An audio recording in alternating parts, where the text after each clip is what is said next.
Today's episode, we're going to give an update for our Epic Travel Goals Vision Board. In that episode, I talk about using a vision board to help me travel to 4 places I've never been before. I'm starting with just a little over $100.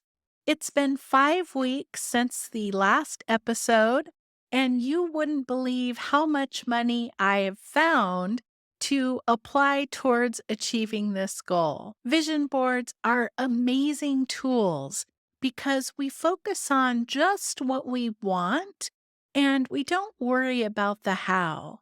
And it's so interesting to watch and see how the things come to you in so many surprising and amazing ways. However, in my case, it hasn't been all sunshine and rainbows. As I start to think about the total cost of what I'm trying to achieve, the fear of failure is starting to creep in. So, we're going to talk about how to address that when you're creating your own vision board. If you're ready, let's get started. Hello and welcome. Danette here. Thank you for joining me on the Shine First Today podcast. If you're interested in learning how to be highly productive without being stressed out and overwhelmed, then you're in the right place. Please consider subscribing so that you can be informed when we upload new episodes like this one. In this series, I want to talk about how the process of a vision board works, where we take and set a goal. And in my case, the goal was to travel to 4 places I've never been before. And we see how that materializes into reality. I had a little savings account that I wasn't using. It had a little over $100 in it. I wanted to do this update on the progress that I've made towards the goal. One of the things I thought I was going to be able to do is spend 1 hour a week dedicated towards visioning this goal and trying to achieve this goal. And the reality is, life has been so busy, I haven't spent any time on this goal. However, it's been in the back of my mind since I filmed the episode. I created the vision board using walling. The vision of what I want to achieve is in my mind, but I actually haven't been able to spend any time on it. I guess that's the magic of a vision board, is that even though I actually haven't spent very much time on trying to achieve this goal, certain things keep happening, and I'm getting so excited, and I can't wait to share everything with you today. Let's start by talking about the finances for the trip. I decided that I would take this little savings account that I wasn't using, and that would be the starter for funding this travel goals vision. I also took a careful look at my budget and decided that I would be able to earmark about $400 a month towards this trip, as well as my travel rewards points, any credit, any found money, as well as airline miles and all of those things. The fun part about using a vision board is you never know where the funds are going to come from to help you on this trip. The next day after I filmed the first episode, my husband decided to change our cellular service provider. As part of the arrangement, we were given an $800 credit at Costco. And I was very excited about that. And I know that Costco has a really good travel program. And I thought, oh, maybe we can use some of that for travel. So I told my husband that I was claiming half of that $800 to put towards our Epic Travel Goal project. A few days later, I popped into my storage closet to get some office supplies, and in it I had found my Adventure Fund piggy bank. This was, hopefully you can see it on camera. This is something that I purchased, and I set a little bit of money aside in there, and I haven't seen it in a while. And inside of it was about $200 in US money and about 30 in euros. So I said that money is going towards the trip. The other thing that happened is my granddaughter noticed I had a $100 bill pinned to a bulletin board. I sort of remember putting it there, but I thought, hey, that is found money. That's going in the piggy bank. That's going to be set aside for this trip. For the rewards points and the airline miles, I've only just started to look into that. I'm guessing that this is going to be worth about $500 in travel. I might be a little bit more. We're going to save that for the next update. But for right now, we're going to guess that that's about $500. Adding everything up, this is what we're at. Our starting point is $106.50. I've made 2 monthly deposits into the savings account for a total of $800. Cash on hand is 300 US and 30 in euros. My travel rewards is roughly $500. In total, we're up to about $1,700 to fund this trip. And it's starting to get exciting. Overall, I think we're off to a really great start.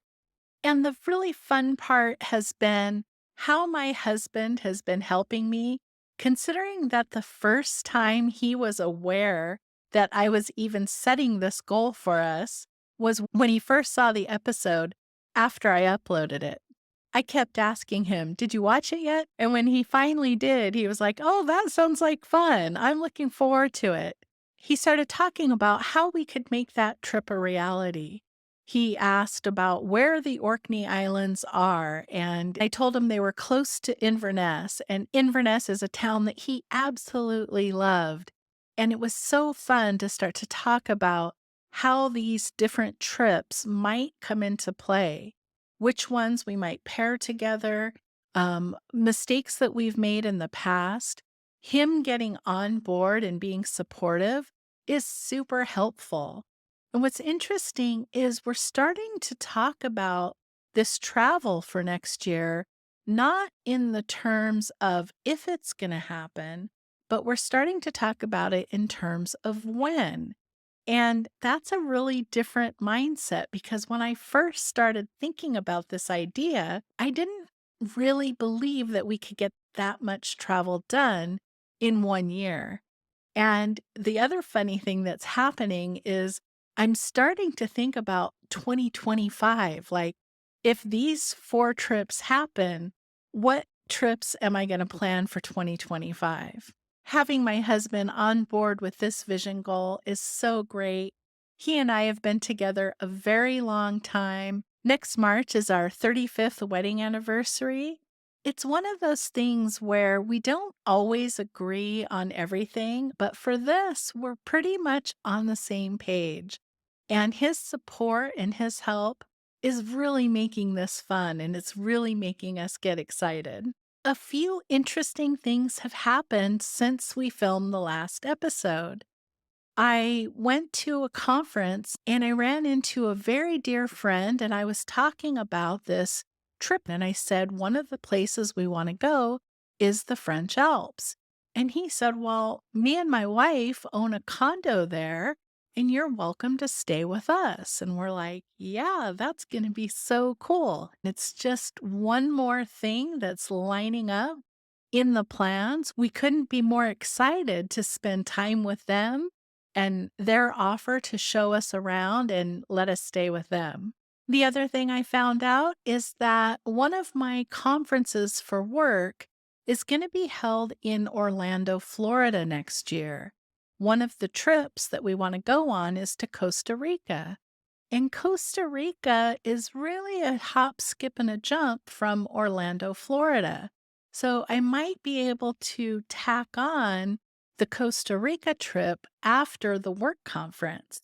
And all of those little things are just in my awareness. So as I'm moving throughout my day, as I'm interacting with my work, as I'm interacting with my friends, this vision board and these trips are starting to come into physical reality. We're starting to make the connections. In the meantime, we started to think about other sources of income for this trip. Like, where else could we find some extra money in our budget to allocate towards these trips?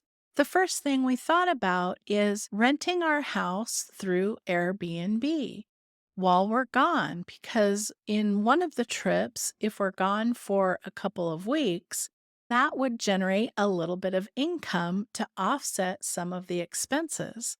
Now, I'm a little bit more open to this idea.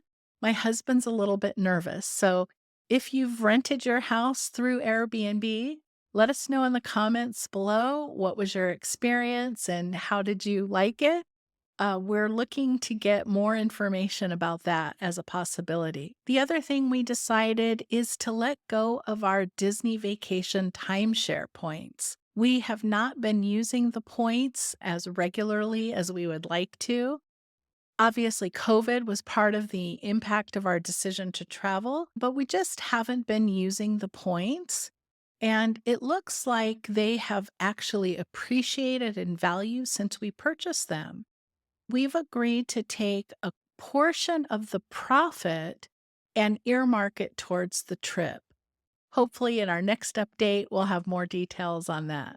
The other idea we have is for me to hold a speaking event in London. I have a lot of connections there and a lot of friends. It's a place that I absolutely love. And so I might try to explore piggybacking onto an event that's already going to be there, or maybe getting together with some of my friends and creating an event. Wouldn't that be fun? Now, for the expenses, I've started to make a couple of purchases for the trip.